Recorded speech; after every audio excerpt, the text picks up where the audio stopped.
Basketball coaching hopeful was denied a job. She says it's because she's no longer gay. Camille LeNoir thought she'd landed a dream job last year, an entryway into the competitive world of coaching college basketball. She was a former player herself, having starred at the University of Southern California. The WNBA's Washington Mystics made her a second-round draft pick and she played the game professionally overseas. But since her playing days ended, LeNoir had focused on working with young players. She was excited when her former college coach offered her an assistant position on his staff at New Mexico State University. She accepted the job, but 2 days before she was to board a plane for New Mexico, LeNoir's phone rang. The Aggies coach, Trakh, had watched an online video posted in 2011 in which LeNoir discussed her playing career, her religious faith and her sexuality. For most of her basketball career, LeNoir identified as gay. Now she's not. In fact, in the video, she said homosexuality was wrong and not worth losing your soul over. Trakh retracted the job offer, LeNoir said, and advised her to remove the video if she ever wanted to work in college basketball. LeNoir said she was devastated. She felt she could be an effective coach regardless of what she'd said in that video. And besides, LeNoir figured, hadn't she already accepted the position? I felt the job was taken away because of my heterosexuality, LeNoir, 31, said in a recent interview. LeNoir is suing New Mexico State and U.S. District Court, saying she was discriminated against because of her religious beliefs and sexual identity. New Mexico State acknowledges in court filings that Trakh rescinded the offer but denies any discrimination charges. A federal judge in California allowed the lawsuit to move forward and will preside over a unique case that spans sport, religion and sexuality, and provides a small window into the culture surrounding women's basketball.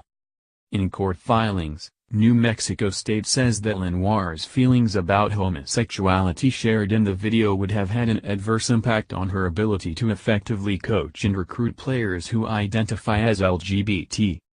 A spokesman for New Mexico State declined to comment on LeNoir's allegations. Trakh, 62, left New Mexico State in April to return to USC.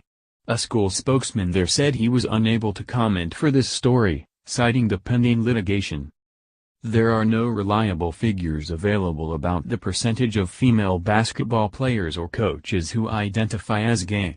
Candace Wiggins, Stanford's career scoring leader who played for 4 WNBA teams, made headlines earlier this year when she said that 98% of the players in the WNBA are gay and that she was targeted for abuse because she was not.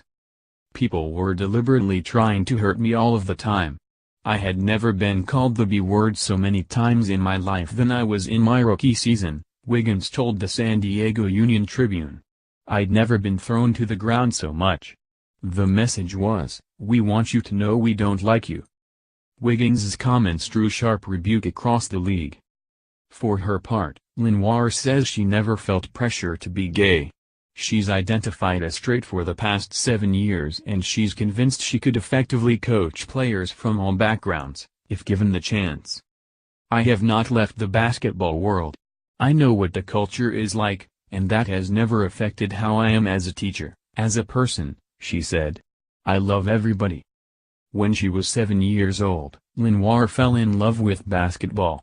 Since then it's been a very integral part of my life, she said. It's taken me around the world. It's taught me so many different things. She was a high school star and helped her USC team to 2 NCAA tournament appearances, scoring more than 1,000 points during her Trojans career from 2004 to 2009. She failed to stick with the Mystics but was one of the top guards in Greece for the 2 years she played professionally there.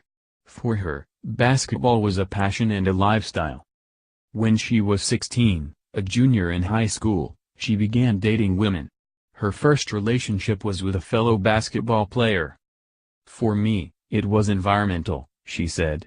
It was emotional connections and attachments that I had in the 2 relationships that I was in.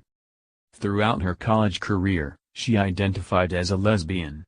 During her time in Greece, she says she spent more time reading the Bible and increasingly struggled to reconcile her sexuality with her Christian beliefs. For LeNoir, her sexuality was never an easy issue. It caused her to lie and hide things from family members, she said. It was tough.